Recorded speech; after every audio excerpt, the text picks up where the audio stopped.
내가 밤낮 간구하는 가운데 쉬지 않고 너를 생각하여 청결한 양심으로 조상적부터 섬겨오는 하나님께 감사하고 내 눈물을 생각하여 너 보기를 원함은 내 기쁨이 가득하게 하려 함이니 이는 내 속에 거짓이 없는 믿음이 있음을 생각함이라.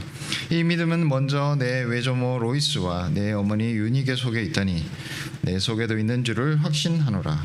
그러므로 내가 안수함으로 내 속에 있는 하나님의 은사를 다시 부릴 듯하게 하기 위하여 너로 생각하게 하노니 하나님이 우리에게 주신 것은 두려워하는 마음이 아니요 오직 능력과 사랑과 절제하는 마음이니 그러므로 너는 내가 우리 주를 증언함과 또는 주를 위하여 갇힌 자 된 나를 부끄러워하지 말고 오직 하나님의 능력을 따라 복음과 함께 고난을 받으라.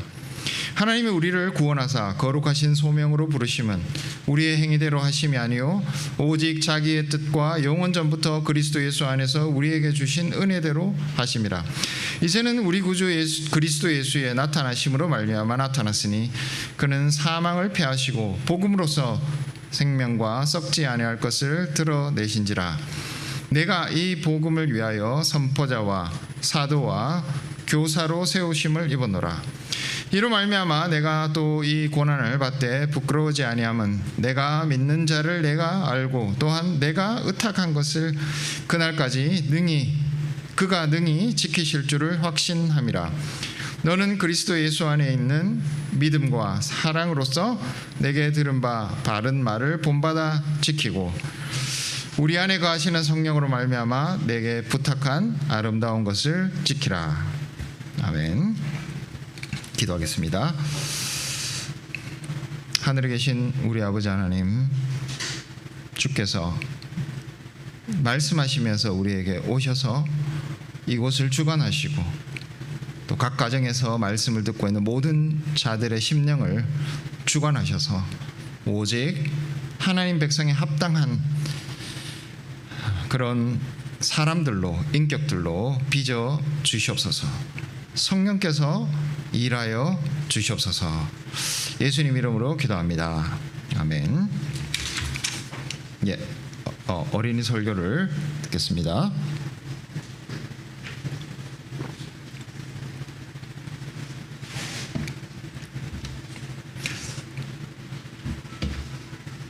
가정에 있는 또 여기에 나와 있는 우리 친구들 잠깐 일어서서 제자리에 일어서서 들으면 좋을 것 같습니다. 아주 짧게 할 건데 여러분들 중에서 혹시 부모님께서 여러분들에게 뭔가를 보이지는 않아요. 포장이 돼서 뭔지는 모르겠지만 얘야 누구야 이름을 부르면서 몰래 불러가지고 방에 조용히 둘만 앉아가지고 부모님이 혹은 아버지나 엄마가 그 보이지 않는 포장된 어떤 것을 맡기면서 이걸 정말 잘 보관했으면 좋겠다. 어떠한 일이 있더라도 이거는 잊어버리면 안 돼. 끝까지 이건 지켜야 돼. 혹시 그렇게 여러분들에게 맡긴 물건이 있으신가요? 아직까지는 없겠죠. 또 나중에도 없을 수도 있는데 그냥 상상을 해보는 거예요. 진짜 그냥 장난처럼 이렇게 하는 게 아니고 부모님이 아주 이렇게 그런 분위기 아시잖아요. 여러분 꾸지람 들을 때 그 분위기 되게 엄숙하고 이게 좀 분위기가 굉장히 무거운데 조용히 불러가지고 이걸 꼭 지켜 이렇게 여러분들 손에 딱 쥐어준다면은 여러분 어떻게 할 것 같아요? 이 물건에 대해서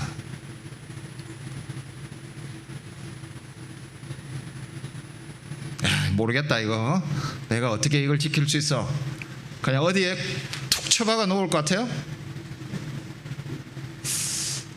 그렇게는 잘 안 할 것 같아요. 그죠? 어딘가에 보관은 해놓겠지만 늘 그걸 신경을 쓰겠죠. 여러분들이 저게 어떻게 됐나 싶어서 한 번씩 열어보기도 하고 들춰보기도 하고 그리고 혹시 뭐 집을 떠난다든지 다른 곳에 가 있어도 이게 잘 있나 못 있나 늘 걱정하고 좀 뭐라 그럴까, 거기에서 마음이 떠나지 않을 겁니다. 그죠? 엄마 아빠가 이렇게 꼭 지키라고 내게 맡겼는데 뭔지는 모르겠지만 그렇게 맡겨준 거는 우리가 정말 소중하게, 그리고 평생 살 동안 그걸 어떻게 해서든 지키려고 노력하지 않을까, 그런 생각을 해봅니다. 물론 여러분들에게 부모님들이 별로 가지신 게 없어서 맡긴 게 없을 거예요. 아마 대부분 이런 건 없을 줄 아는데, 혹시라도 여러분들이 이런 게 있으시면은 아마 이런 마음으로 지키지 않을까, 이런 생각을 해보았습니다. 오늘 설교 말씀에는 이 바울 선생님이 뭔가 자기가 맡은 어떤 것에 대해서 이야기를 할 거예요. 그게 뭔지 모르겠지만 오늘 말씀은 부모님이 우리에게 맡기신 것도 되지만 주님께서 또 주님의 사도인 바울 선생님이 우리에게 뭔가를 맡긴다. 너에게 이건 꼭 좀 부탁하고 싶다. 평생 동안 이건 잘 보관했으면 좋겠다. 그런 내용이 있을 겁니다. 그래서 여러분들이 잘 들으시고, 비록 부모님이 여러분들에게 직접 주신 것은 아니지만 아까 이야기했던 부모님이 주시는 소중한 것처럼 생각하고 잘 지키시기를 바라겠습니다. 이제 자리에 앉으셔도 될 것 같아요. 감사합니다. 여러분 혹시 이건 많은 분들이 이 영화를 보셨을지 모르겠지만 또 안 보신 분들도 있으실 것 같습니다. 한참 지난 영화이지만 국제시장이라는 영화가 있었습니다. 그 국제시장의 주인공이 덕수라는 인물입니다. 안 보신 분들을 위해서 짧게 말씀을 드리면, 이 덕수는 6.25 때 그 흥남부두에서 아버지와 헤어졌습니다. 그리고 피난길에 여동생도 잃어버렸습니다. 그래서 부산에 와서 부산에 와서 처음에 살았는데 월남전에도 가고 또 독일의 광부도 가서 거의 목숨을 잃을 뻔하는 순간, 그리고 월남전에 가서는 한쪽 다리도 잃어버리는 그런 인생을 살아온 것이 덕수였습니다. 이 영화의 마지막에 이제 가족들이 이제 손주들까지 다 모여서 즐거운 시간을 가지다가 마지막에 이제 덕수라는 할아버지가 자기 방에 와서 자기의 일생을 아버지의 사진을 보면서 돌아보는 그런 장면이 나옵니다. 그때 이 덕수의 마지막 대사가 뭐냐 하면은, 아버지, 이거 경상도 사투리로 해야 되는데 그냥 제가 표준말로 하겠습니다. 내가 약속을 잘 지켰습니다. 막순이도 찾았고요. 이게 이제 그 6.25 때 잃어버린 그 여동생을 찾은 겁니다. 이만큼 하면은 내가 잘 살았지요.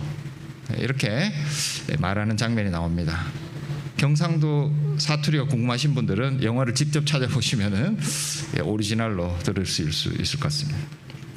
이 대사를 통해서 덕수가 평생 동안 뭘 위해서 살았을까, 그런 생각을 해보게 되었습니다.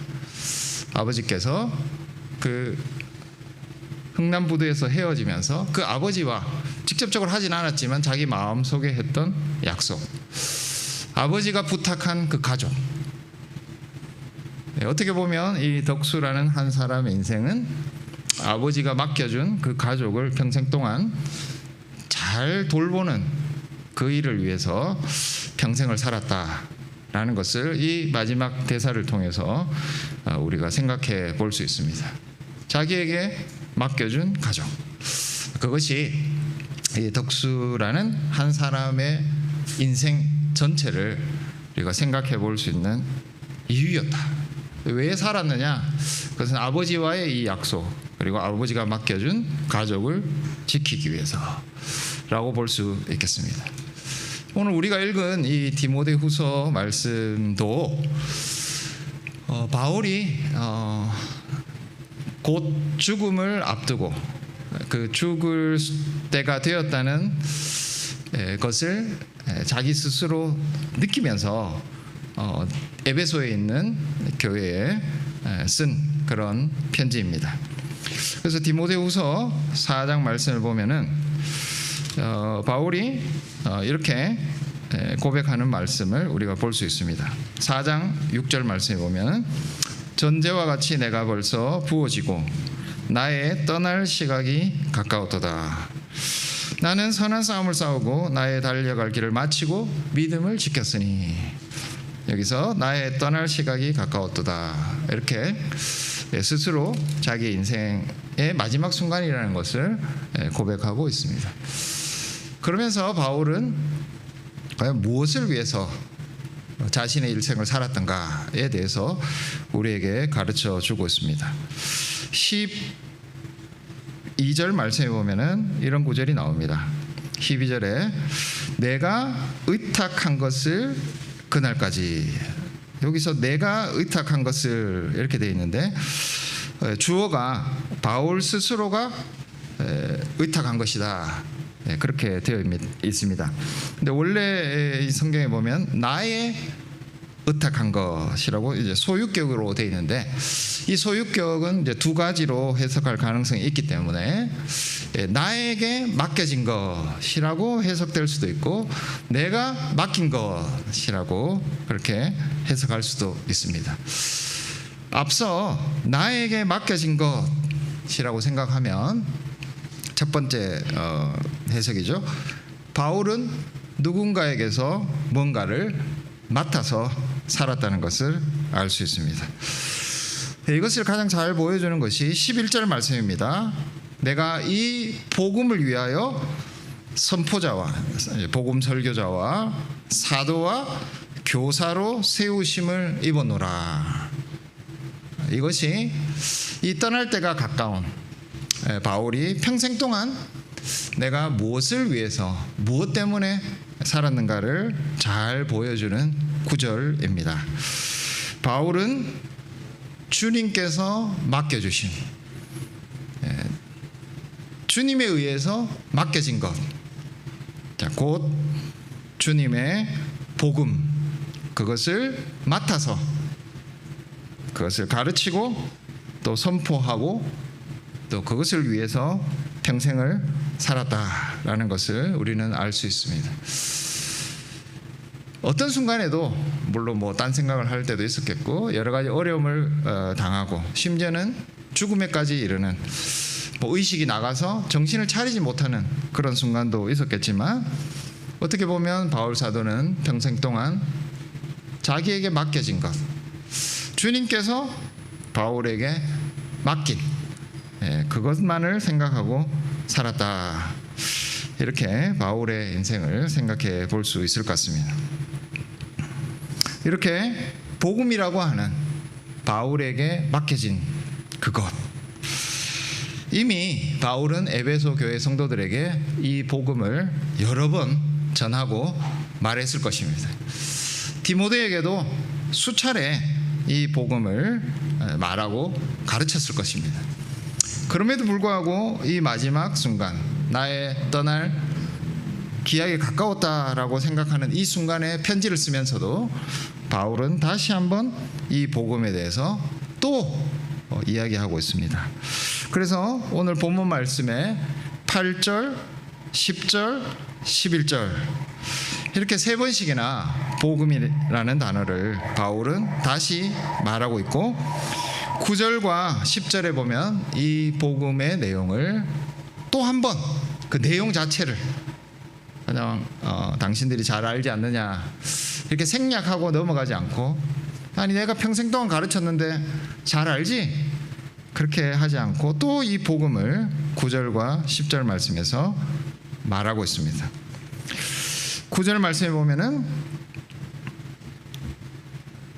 하나님께서 우리를 구원하셨다라고 이 복음은 시작합니다. 어떤 상태에 있었던 우리죠? 죄와 사망과 허무함과 무의미한 그런 인생을 살던, 거짓과 추악함과 가증스러운 그런 공간과 시간 속에 살아가던 우리를 완전히 새로운 그런 자리로 옮겨 주셨습니다. 이 구분을 우리가 명확하게 알지 못한다면 우리는 구원을 알지 못하는 것입니다. 이전에 우리가 살았던 그 시공간 속에는 전혀 있지 않았던 새로운 삶 속에 우리는 살고 있습니다.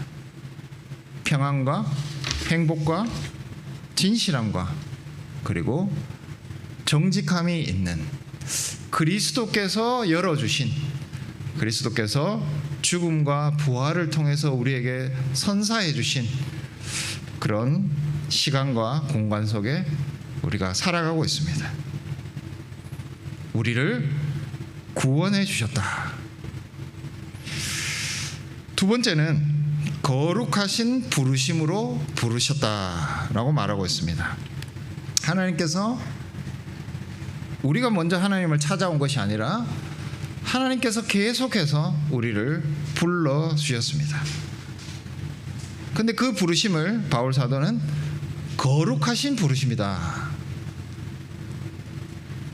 이 거룩이라는 것은 원래 하나님께만 속한 것이죠. 인간에게는 없는 것입니다.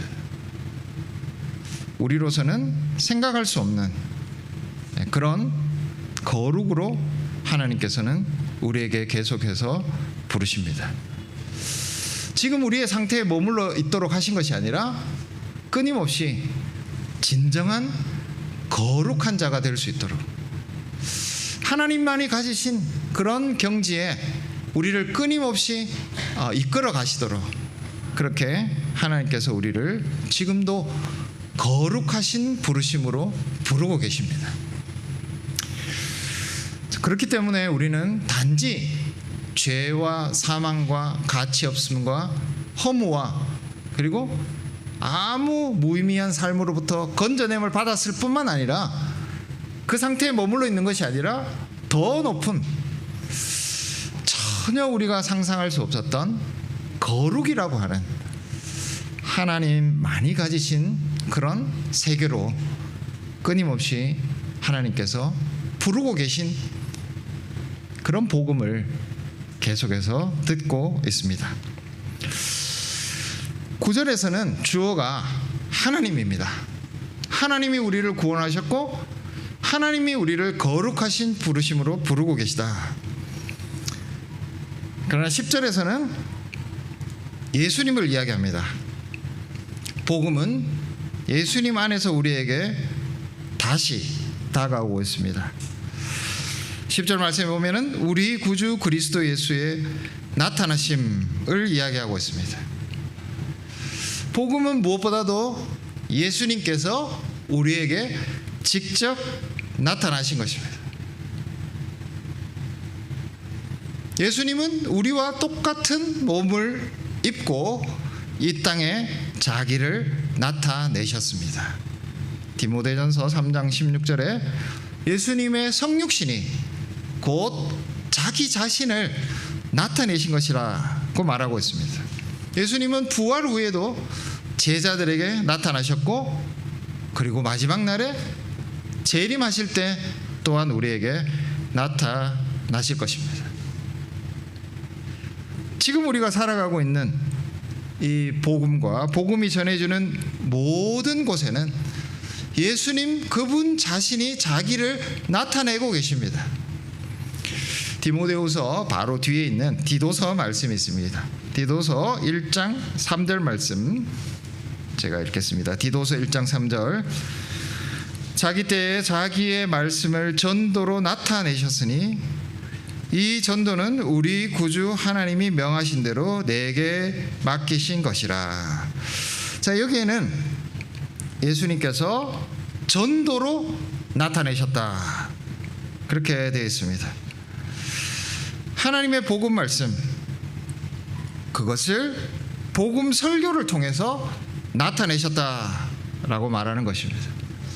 어떻게 보면 이 복음의 말씀이 전파되는 설교가 있는 모든 자리는 예수님께서 자기 자신을 나타내고 계신 자리입니다. 복음은 예수님께서 자신을 나타내고 계시는, 그냥 말만 있는 것이 아니라 예수님께서 직접 우리에게 오시는 그런 자리입니다. 10절 말씀에 보면은 우리 구주 그리스도 예수의 나타나심으로 사망을 폐하시고 생명과 썩지 않으려 할 것을 드러내셨다. 예수님이 와 계신데 생명 대신 예수님이 우리에게 오셨으므로 우리에게는 생명이 있고 죽음이 폐하여집니다. 끊임없이 우리의 옛사람은 죽고 예수님 안에 나타난 예수님의 부활과 승천을 통해 주신 그 능력과 생명이 우리에게 나타납니다. 그래서 10절 말씀에는 이 복음이 예수님께서 직접 나타나고 계시고, 그리고 그 예수님께서 나타나신 곳에는 사망과 죽음과 그리고 어두움이 있는 것이 아니라 생명과 썩지 아니할 것이 우리에게 나타나고 있다. 그렇게 이 복음을 말하고 있습니다. 바로 이 복음을 주님께서 바울 사도에게 맡겨 주셨습니다.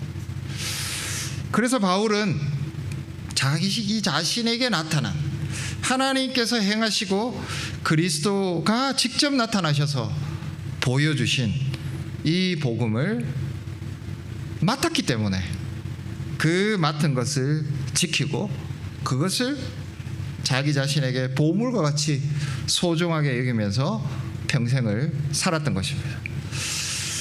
바울의 인생에 있어서 하나님께서 그리고 그리스도께서 이 복음이라는 것을 맡겨주셨지만, 반대로 이야기하면 복음을 맡기 위해서 바울이라는 존재가 필요했습니다.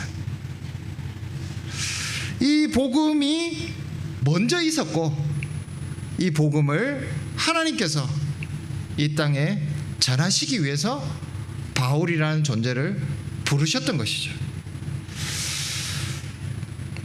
우리에게 복음을 전하는 것은 마치 목사님이나 또 특정 정해진 어떤 사람의 일이다, 이렇게 생각할 수도 있습니다.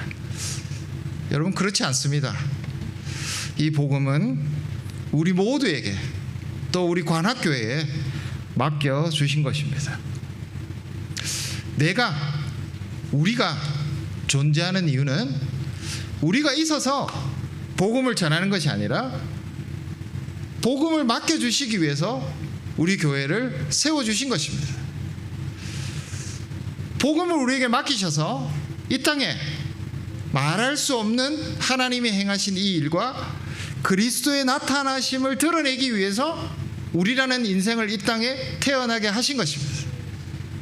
저 멀리 아무런 예수 그리스도와 상관없이 살아가는 우리를 부르셔서 예수 그리스도라는 이 말할 수 없는 영광과 기쁨과 그리고 의미의 자리로 불러주신 것은 이 복음을 맡기셔서 이 복음을 잘 맡은 자로 평생을 살게 하기 위해서 나를 부르셨고 우리를 부르셨고 이 관악교회를 이렇게 모아 주신 것입니다. 우리는 복음을 맡은 자들입니다. 예수님께서 우리에게 이것을 맡기셨고 또 사도들을 통해서 우리의 믿음의 선조들을 통해서 이걸 우리에게 맡겨 주신 것입니다. 이 세상에 있는 그 어떤 것과 비교할 수 없는 가장 소중한 것이라고, 너는 너의 인생이 이것을 맡아서 지키고 이것을 잘 전파하기 위해서 태어난 것이다. 네 인생은 그거야. 이렇게 말씀하시면서 나에게 맡겨 주신 것입니다. 그런데 바울 사도는 이 복음을 맡겨 주신 그것과 동시에 이 복음과 함께 있는 것을 이야기하고 있습니다. 그것은 두 가지입니다. 8절 말씀에 보면은 오직 하나님의 능력을 따라 복음과 함께 고난을 받으라. 안타깝게도 복음에는 항상 고난이라고 하는 패키지가 붙어 있습니다.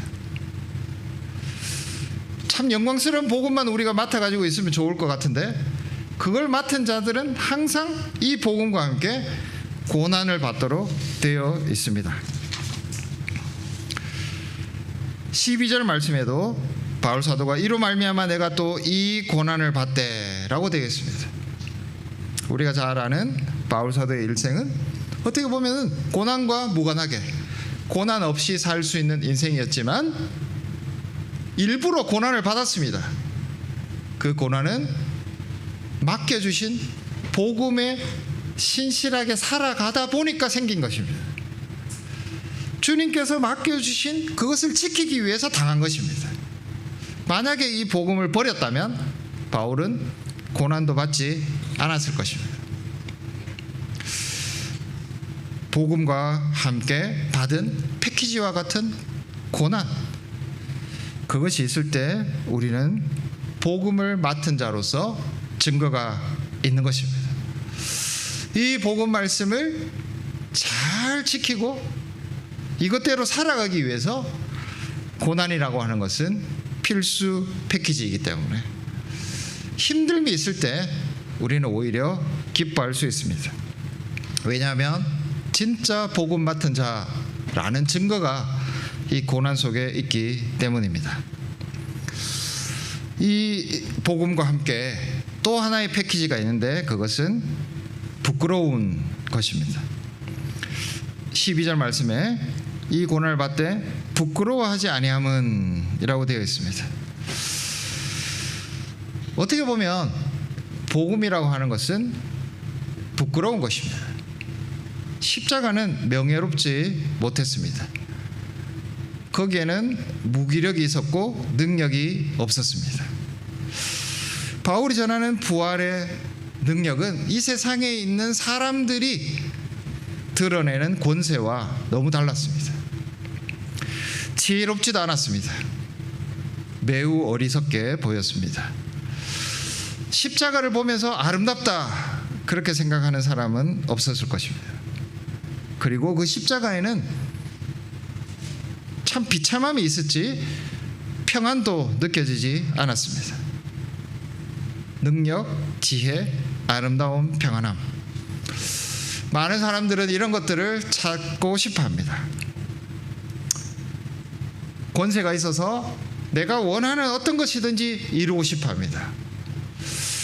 지혜가 있어서 이 세상의 많은 것들을 자기 마음대로 움직이고 싶어 합니다. 아름다운 것을 찾습니다.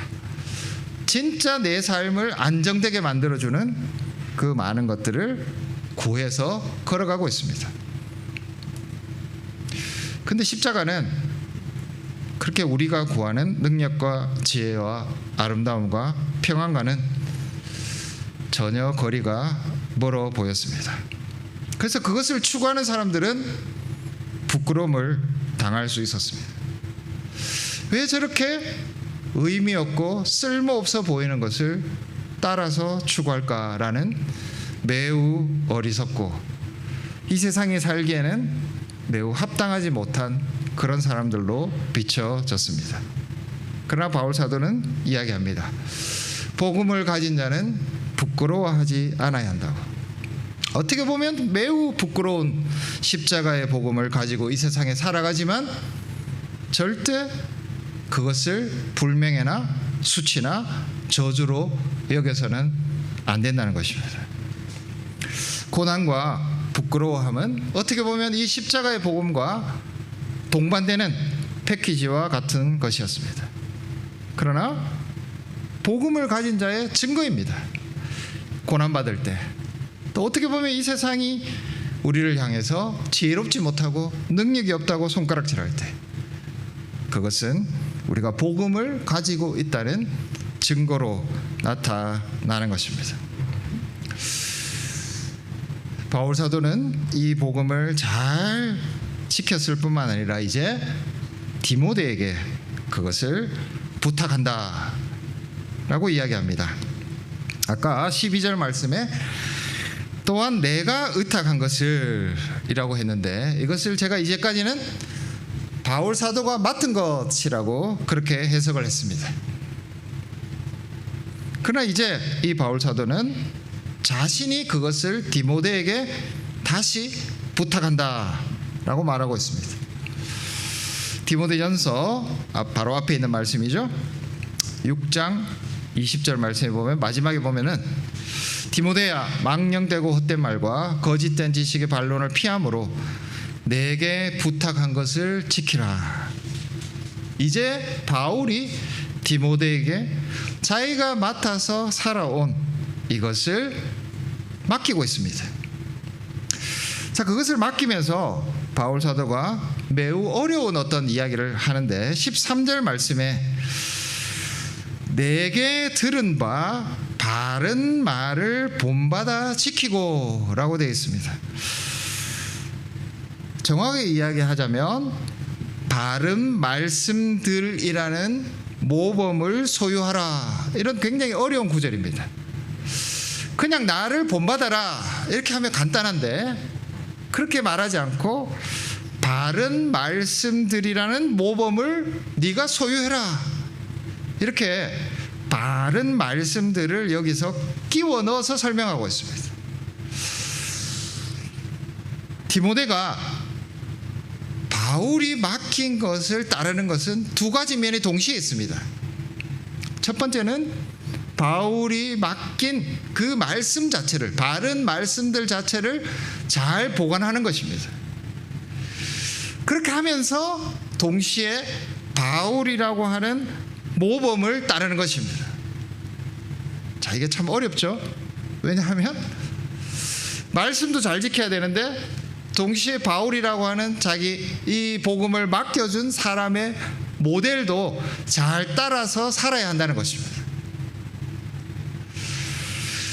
그냥 말씀만 우리가 잘 기억했다가 그것을 소중하게 보관하면 될 것 같은데, 바울 사도는 그냥 그것에서 그치는 것이 아니라 바울이 디모데에게 맡겨준 그것을 잘 지키는 것은 동시에 바울이 살았던 삶도 함께 걸어가야 된다라는 것을 합쳐서 이야기하고 있는 것입니다.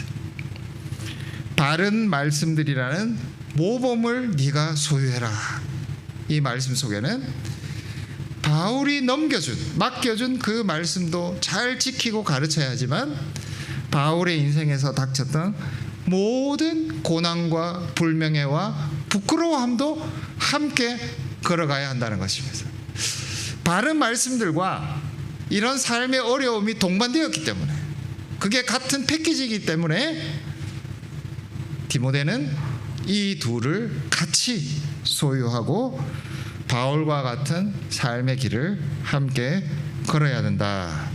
바울은 이렇게 이 말씀을 설명하고 있습니다. 그래서 디모데가 바울이 맡겨준 그것을, 그 아름다운 것을 지켜가는 것은 그냥 성경 공부만 열심히 하고 어떤 가르침만 잘 외우고 있어서 되는 것이 아니라, 그의 바울의 인생에서 보여주었던 그 삶에 일어났던 모든 길을 같이 가야 한다는 것, 그것까지 포함하고 있는 것입니다. 우리 모두는 언젠가는 바울처럼 누군가에게 이것을 넘겨 주어야 합니다. 나의 맡겨진 것, 주님께서 바울에게 맡겨준 것이 언젠가는 내가 의탁한 것, 내가 맡겨준 것, 곧 바울이 누군가에게 맡겨준 그것이 되는 순간이 있을 것입니다.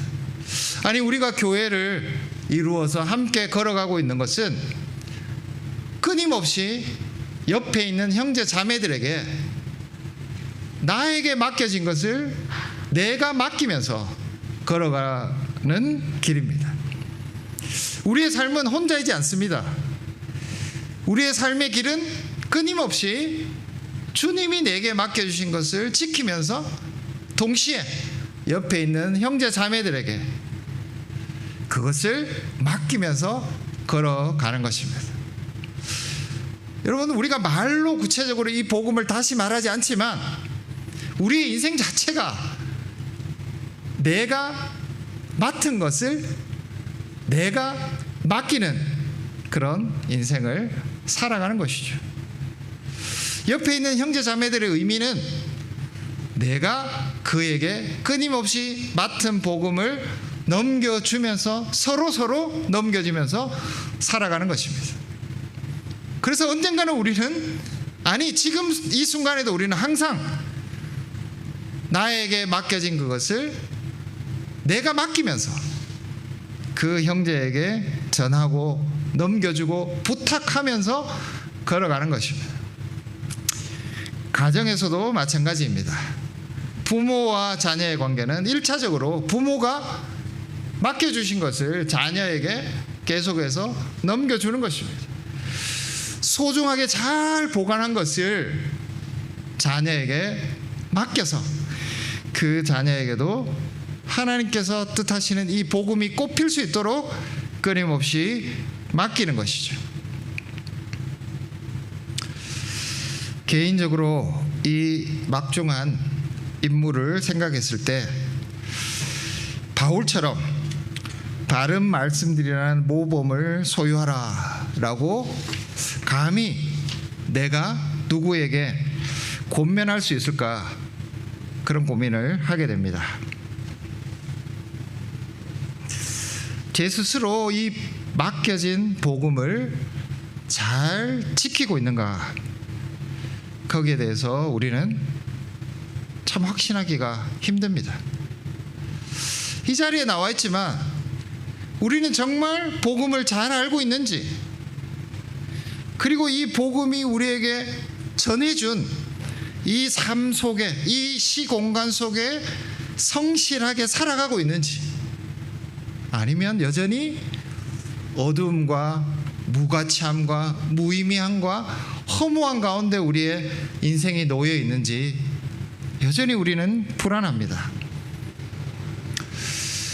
복음이 있는 곳에는 고난이 있다고 했는데 정말 우리에게 복음 때문에 당하는 고난이 있습니까?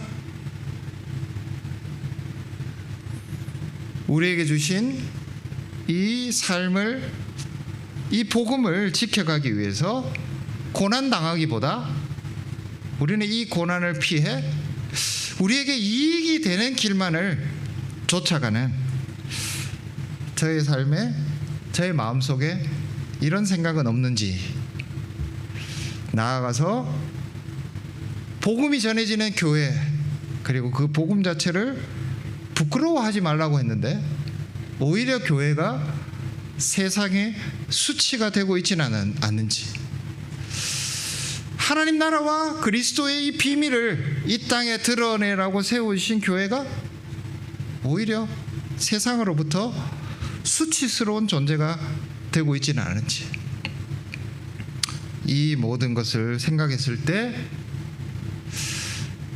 내가 누군가에게 이 복음을 맡기고 있다, 그렇게 할 수 있느냐라고 생각해 보면 그것은 우리에게 매우 두려운 말이 될 것 같습니다. 누군가가 나에게 너나 잘해라, 그런 말을 한다면 우리는 주눅이 들어서 금방 그래 나라도 잘해야지 이렇게 말할 수밖에 없는 참 부끄러움과 그런 두려움을 우리는 생각하게 됩니다. 바울 사도는 내가 디모데에게 이것을 맡긴다 이렇게 과감하게 말하면서 이 모범을 소유해라 라고 권면할 수 있었지만, 과연 우리가 이 권면을 함께 할 수 있을 것인지 참 두렵고 부끄러운 그런 권면입니다. 이 일을 해야 됨에도 불구하고 막상 이 일을 감당해야 되는 우리는 너무나 그렇지 못하기 때문에 바울의 이 권면이 참 우리에게는 멀리 있는 것처럼 느껴집니다. 그러나 여기에 대해서 바울 사도도 참 우리에게 생각해 볼 만한 큰 위로를 말씀해 주고 있습니다. 그것은 12절에 나와 있는 내가 믿는 자를 내가 알고 라는 구절입니다. 바울은 나는 그분을 압니다. 근데 그분은 누구십니까? 내게 맡긴 것을 끝까지 지키실 분입니다. 바울이 어떤 능력이 있어서 뛰어나서 복음을 말로 너무 잘 전했기 때문에 나는 디모데에게 얼마든지 이 복음을 맡길 수 있습니다 라고 말하지 않고 바울은 내가 믿는 자를 내가 압니다 라고 말하고 있습니다. 그리고 그분을 알기 때문에 그분께 나는 내 모든 것을 맡기고 신뢰할 뿐입니다. 그렇게 고백하고 있습니다. 이 맡겨진 것은 바울이 주인이 아니었습니다.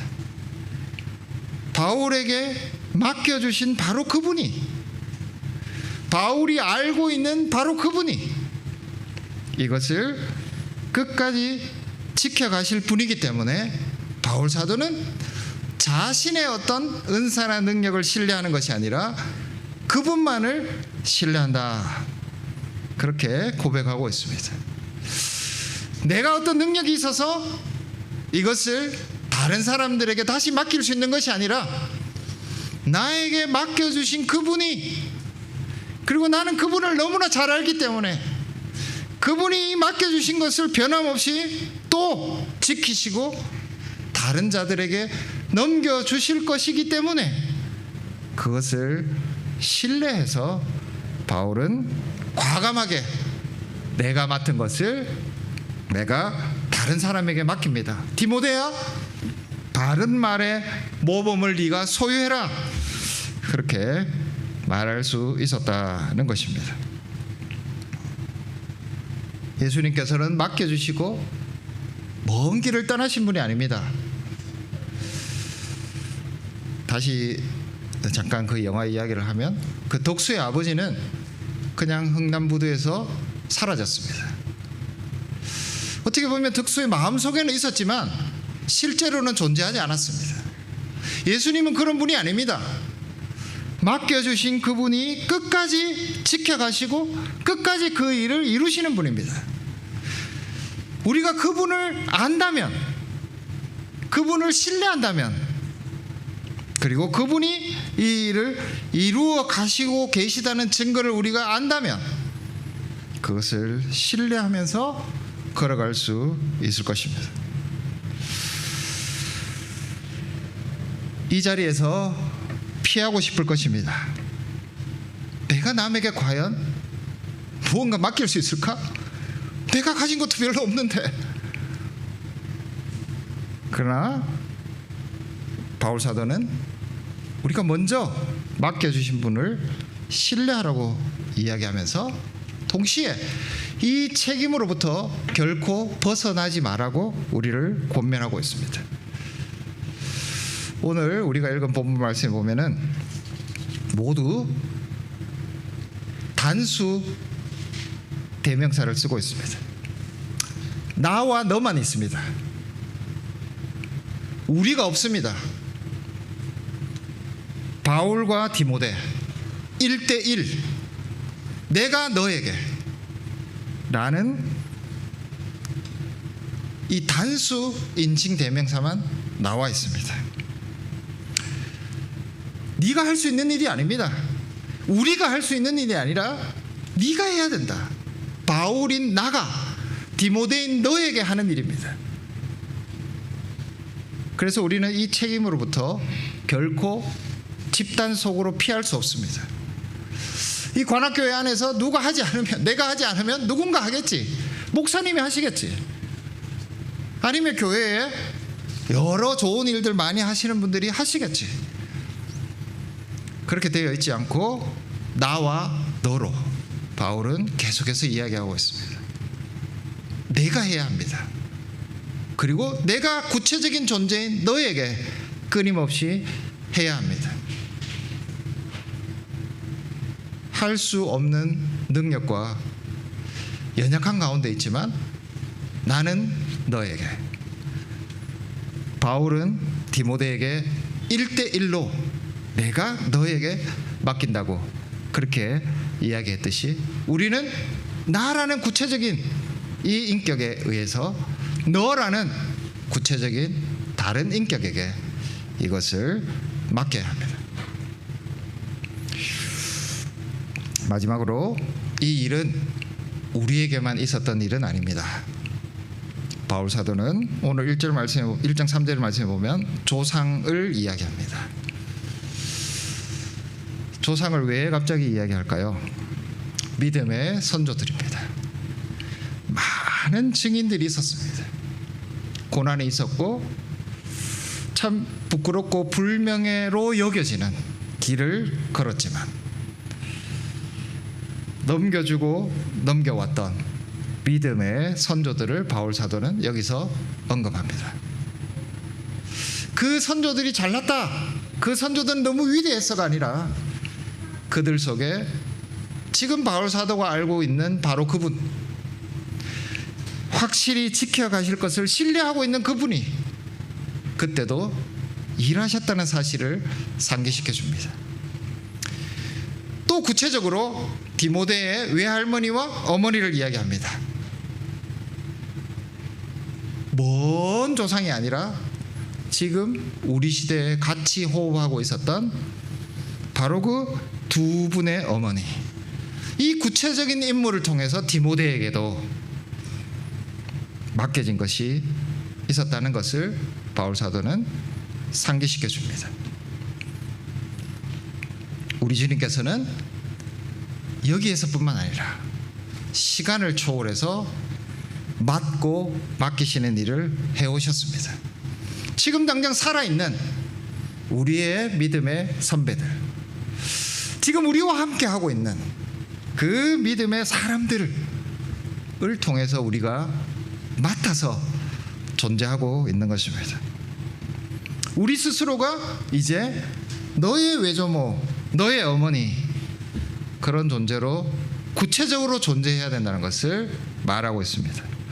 이 일은 하나님의 역사 속에 멈춘 적이 없습니다. 왜냐하면 우리 주님께서 이 일을 끝까지 이루시고 계셨고 이루어 가실 것이기 때문에 그렇습니다. 역사를 한번 보십시오. 믿음의 사람들을 한번 보십시오. 그들 속에도 이 일이 끊이지 않았다면 앞으로도 이 일은 끊이지 않을 것입니다. 주님께서 하시지만 그 일은 구체적으로 존재했던 사람들 속에서 있었습니다. 그리고 우리도 구체적으로 존재하는 우리의 자녀들, 우리 교회에 있는 형제 자매들에게 이 일을 계속해야 합니다. 14절 말씀에 보면은 다시 바울 사도는 마지막으로 성령님을 언급합니다. 예수 그리스도와 함께 이 일을 계속해서 이루실 분은 성령님이십니다. 성령님이 우리로 하여금 이 아름다운 것을 지키도록 부탁하고 계십니다. 그 동일한 성령님은 6절 말씀에 보면은 내 속에 있는 하나님의 은사를 다시 부릴 듯하게 하기 위하여, 여러분들 장작을 피워보시면은 이 바람을 막 불어넣으면은 그 장작이 정말 미트듯이 타오르는 것을 보게 될 것입니다. 그냥 어쩔 수 없어서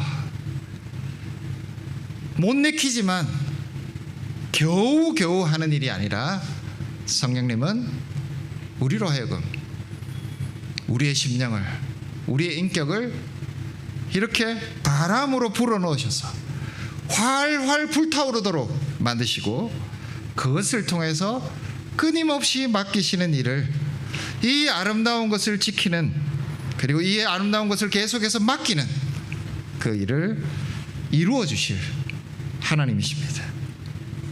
주님께서 계시고 성령님께서 계십니다.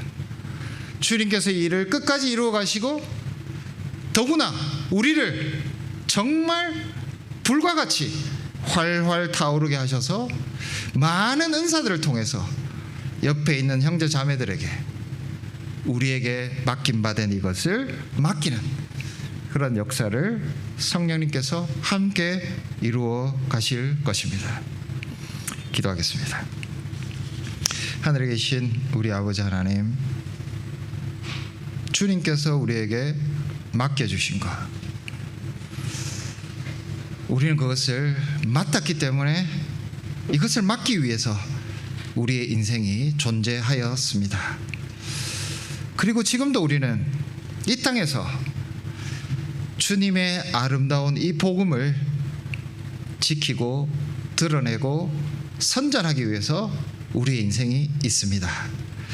주님께서 맡은 것을 맡기는 이 일에 끝까지 지켜주실 줄, 주님 자신이 이것을 지켜가실 줄 확신합니다. 성령님께서 우리로 하여금 말할 수 없는 은사를 불러일으키셔서 이 일을 하도록 만들어주실 것을 확신합니다. 우리를 도와주셔서 이 아름다운 의미 있는 유일한 가치인 복음을 지키는 우리의 인생 되게 해 주시옵소서. 예수님 이름으로 기도합니다. 아멘. 다 같이 찬송가